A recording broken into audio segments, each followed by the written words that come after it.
नमस्कार दोस्तों, मेरा नाम है प्रदीप चौरसिया और आप देख रहे हैं new Gurukul centre of excellence पर इम्पॉर्टेंट एमसीक्यू टाइप क्वेश्चंस और उनके विश्लेषण। तो यहाँ पे आपकी स्क्रीन पर पहला प्रश्न है, कंजक्टिवाइटिस के संदर्भ में निम्नलिखित कथनों पर विचार कीजिए। कथन 1 कह रहा है, कंजक्टिवाइटिस पारदर्शी झिल्ली की सूजन है जो पलक और नेत्र गोलक को रेखाबद्ध करती है। कथन 2, यह एलर्जी के कारण हो सकता है। उपयुक्त कथनों के संबंध में निम्नलिखित में से कौन सा कथन सही है। अब देखिए यहाँ पे ऑप्शन ए है, कथन 1 और कथन 2 दोनों सही है और कथन 2 कथन 1 की व्याख्या करता है। दूसरा कह रहा है कथन 1 और कथन 2 दोनों सही है और कथन 2 कथन 1 का व्याख्या नहीं करता है। सी कह रहा है कथन 1 सही है लेकिन कथन 2 गलत है और डी कह रहा है कि कथन 1 गलत है लेकिन कथन 2 सही है। तो चलिए यहाँ पर देखते हैं कि इसका राइट आंसर क्या होगा। तो इसका राइट आंसर होगा बी अर्थात कथन 1 और कथन 2 दोनों सही है लेकिन कथन 2 कथन 1 की व्याख्या नहीं करता है। तो यहाँ पे कथन 1 कह रहा है कि कंजक्टिवाइटिस पारदर्शी झिल्ली की सूजन है जो पलक और नेत्र गोलक को रेखाबद्ध करती है, और दूसरा कह रहा है यह एलर्जी के कारण हो सकता है लेकिन यहाँ पे ये व्याख्या नहीं कर रहा है। तो चलिए इसके हम विश्लेषण की बात करते हैं। अखिल भारतीय आयुर्विज्ञान संस्थान एम्स दिल्ली में हाल ही में कंजक्टिवाइटिस के मामलों में वृद्धि देखी जा रही है। कंजक्टिवाइटिस पारदर्शी झिल्ली की सूजन है जो पलक और नेत्र गोलक को रेखाबद्ध करती है। इस झिल्ली को कंजक्टिवा कहा जाता है। इसे पिंक आई इन्फेक्शन भी कहा जाता है। इसे प्रत्यक्ष और अप्रत्यक्ष रूप से प्रसारित किया जा सकता है। कंजक्टिवाइटिस के कारण, अब देखिए यहाँ पे कंजक्टिवाइटिस किन कारणों से होता है उसके कुछ कारण दिए हैं।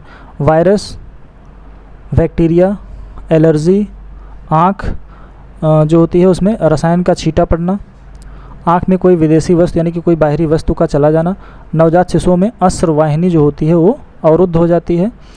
अतः कथन 1 और कथन 2 दोनों सही हैं और कथन 2 कथन 1 की व्याख्या नहीं करता है। चलिए हम यहाँ पे दूसरे सवाल पर चलते हैं। दूसरा सवाल कह रहा है कि हाल ही में समाचारों में देखा गया मार्केरियन 421 निम्नलिखित में से किससे संबंधित है। तो यहाँ पे ऑप्शन ए है ब्लैक होल, ऑप्शन बी है क्षुद्र ग्रह, ऑप्शन सी है क्रेटर और ऑप्शन डी है उपग्रह।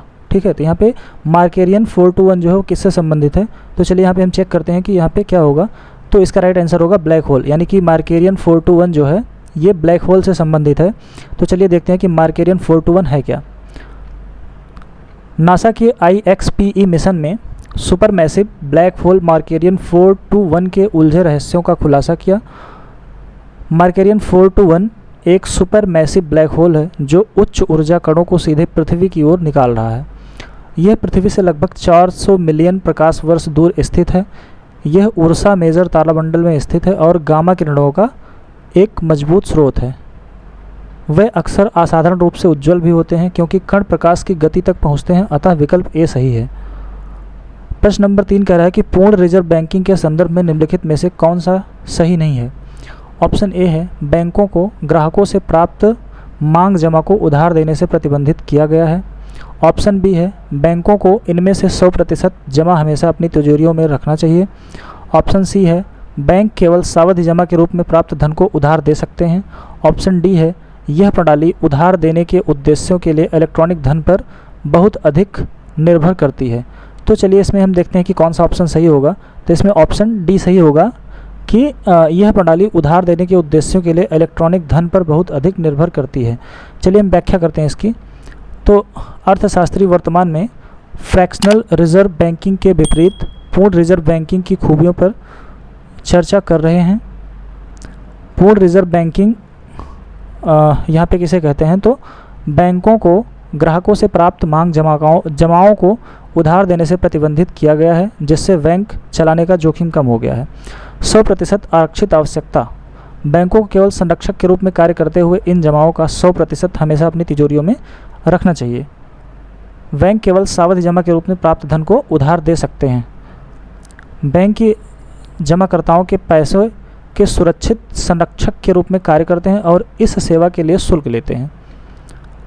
आंशिक आरक्षित बैंकिंग क्या होती है, यानी कि यहाँ पे भिन्नात्मक आरक्षित बैंकिंग प्रणाली बैंकों को उनकी तिजोरी में रखी नकदी से अधिक धन उधार देने की अनुमति देती है। यहाँ पे जो आंशिक आरक्षित बैंकिंग है, यहाँ पे क्या होता है कि भिन्नात्मक आरक्षित बैंकिंग प्रणाली बैंकों को उनकी तिजोरी में रखी नकदी से अधिक धन उधार देने की अनुमति देती है। यह प्रणाली उधार देने के प्रयोजनों के लिए इलेक्ट्रॉनिक धन पर बहुत अधिक निर्भर करती है। केंद्रीय बैंकिंग का हस्तक्षेप यानी कि केंद्रीय बैंक का हस्तक्षेप आंशिक आरक्षित प्रणाली में तत्काल संकट को रोकने के लिए केंद्रीय बैंक आपातकालीन नकदी प्रदान कर सकते हैं।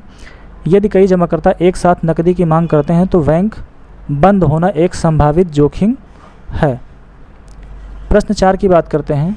निम्नलिखित जोड़ियों पर विचार कीजिए। ढाला क्रेटर, यह भारत का सबसे पुराना और सबसे बड़ा इम्पैक्ट क्रेटर है। लोनार क्रेटर, यह अत्यधिक खारी और क्षारीय पानी की झील है जिसका कोई बहिर्प्रवाह नहीं है। रामगढ़ क्रेटर, यह राजस्थान के 12 जिले में स्थित है। जो यहाँ पे देखते हैं कि कौन से युग्म सही हैं। तो यहाँ पे सभी तीनों युग्म सही हैं। अब व्याख्या करते हैं। ढाला क्रेटर, ढाला क्रेटर को भारत का सबसे पुराना और सबसे बड़ा क्रेटर होने का गौरव प्राप्त है। ऐसा माना जाता है कि इसका निर्माण लगभग 2500 मिलियन वर्ष पहले हुआ था। गांव ढाला के नाम पर रखा गया यह क्रेटर अपनी मूल प्रभाव संरचना के नष्ट हुए अवशेष के रूप में बना हुआ है। मध्य प्रदेश के शिवपुरी जिले में स्थित यह गड्ढा 11 किलोमीटर व्यास में फैला है, जो इसे एशिया में सबसे बड़ा बनाता है। नेक्स्ट आता है लोनार क्रेटर। तो देखते हैं लोनार क्रेटर की क्या विशेषताएं हैं और इससे रिलेटेड कौन सी चीज़ें हैं। तो यहाँ पे लोनार क्रेटर भारत के महाराष्ट्र के बुलढाणा जिले में है। यह अत्यधिक खारी और क्षारीय पानी की झील है जिसमें कोई बहिर्प्रवाह नहीं है, जिससे खनिज सांद्रता होती है। लगभग 5,70,000 से 47,000 वर्ष पूर्व उल्कापिंड के प्रभाव से निर्मित है। यह ज्वालामुखी चट्टान में एक होवर समर्थित उभार है जो एक एंडोरिक या वन्य बेसिन बनाता है। अपने विविध वन्य जीवन के कारण इसे एक वन्य जीव अभ्यारण्य घोषित किया गया, जिसमें 160 पक्षी प्रजातियां, 40 सरीसृप प्रजातियां और लुप्त प्राय एशियाई ऊनी गर्दन और भूरे भेड़िए जैसी 12 स्तनपायी प्रजातियां शामिल है। यहाँ पे आप देखेंगे कि इसमें जो है अपने विविध वन्य जीवन के कारण इसे एक वन्य जीव अभ्यारण्य घोषित किया गया। इसमें 160 पक्षी प्रजातियां हैं, 46 जो है रेप्टाइल्स हैं और लुप्त प्राय एशियाई ऊंची गर्दन और भूरे भेड़िए जैसे 12 स्तनपायी प्रजातियां शामिल हैं। चलिए यहाँ पे आगे हम देखते हैं क्या है। रामगढ़ क्रेटर। तो जो रामगढ़ क्रेटर है लगभग 150 मिलियन वर्ष पूर्व पहले राजस्थान के 12 जिले में बना था। यह गड्ढा लगभग 3 किलोमीटर व्यास का है और इसके परिणाम स्वरूप 1 किलोमीटर लंबी और 250 मीटर चौड़ी झील बन गई। पहली बार 1869 में भारतीय भूवैज्ञानिक सर्वेक्षण द्वारा पाया गया। यह एक प्रभाव क्रेटर के सभी लक्षण दिखाता है। जीएसआई और इनटैक के भूवैज्ञानिकों ने कोविड महामारी से पहले क्रेटर पर अतिरिक्त शोध किया था। राजस्थान के खान और भूविज्ञान विभाग ने इसे IUGH को एक अंतर्राष्ट्रीय भू विरासत स्थल के रूप में अनुशंसित करने की योजना बनाई है। प्रश्न नंबर 5 है। निम्नलिखित पहलों पर विचार कीजिए। शिला फलकम, दूसरा है वसुधा बंधन, तीसरा है वीरों का बंधन, चौथा है मिट्टी का संग्रह और पांचवा है अमृत वाटिका।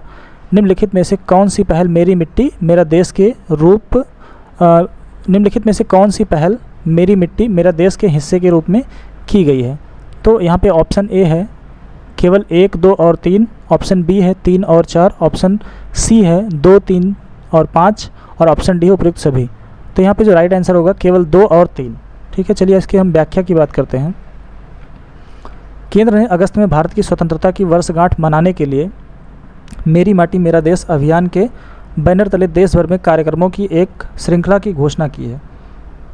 अभियान का उद्देश्य राष्ट्र की विविधता और एकता का जश्न मनाना है, साथ ही स्वतंत्रता सेनानियों और शहीदों के बलिदान और योगदान का सम्मान करना है। अभियान के प्रमुख घटक तो यहाँ पे शिला फलकम, प्रत्येक ग्राम पंचायत या गांव में स्मारक पट्टिका।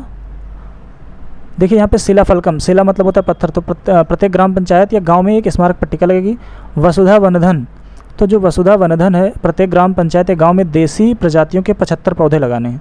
तो यहाँ पे क्या होगा, देखो यहाँ पे इस वाले में पत्थर की लगेगी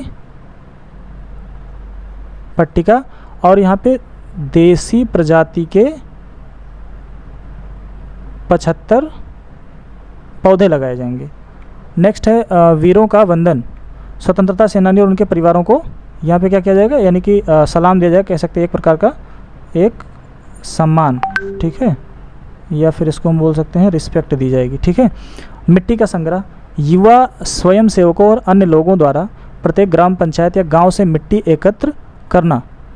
और अमृत वाटिका, भारत के, देखो यहाँ पे जो इसके ये वाला है, इसमें क्या हो जाएगा, मिट्टी का संग्रह युवा स्वयं सेवकों और अन्य लोगों द्वारा प्रत्येक ग्राम पंचायत या गांव से मिट्टी जो है वो एकत्रित की जाएगी, मिट्टी का एकत्रण होगा। और अमृत वाटिका, भारत के विभिन्न क्षेत्रों, संस्कृति और परंपराओं का प्रतिनिधित्व करने वाले देश के सभी हिस्से से लाई गई मिट्टी से उद्यान। अब देखो यहाँ से जो मिट्टी लेके आई जाएगी, इस मिट्टी को यहाँ पे इकट्ठा किया जाएगा, एक जगह पे मिट्टी को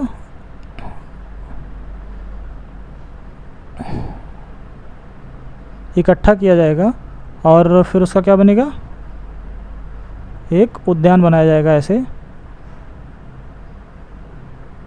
एक यहाँ पे ये बन जाएगा आपका उद्यान। तो दोस्तों आपको ये वीडियो कैसा लगा, वीडियो अच्छा लगा हो तो लाइक करें, शेयर करें और ज़्यादा से ज़्यादा हमारे चैनल को सब्सक्राइब करें और करवाएं। और इसी तरह के हेल्पफुल वीडियोस को प्राप्त करने के लिए जो बेल आइकन है उसको इनेबल कर लें, ताकि सारी वीडियोस के अपडेट्स आपको टाइम टू टाइम मिलते रहें। तब तक के लिए पढ़ते रहिए, स्वस्थ रहिए, मस्त रहिए और कंजक्टिवाइटिस से अपना और अपने परिवार के लोगों का ख्याल रखिए। धन्यवाद।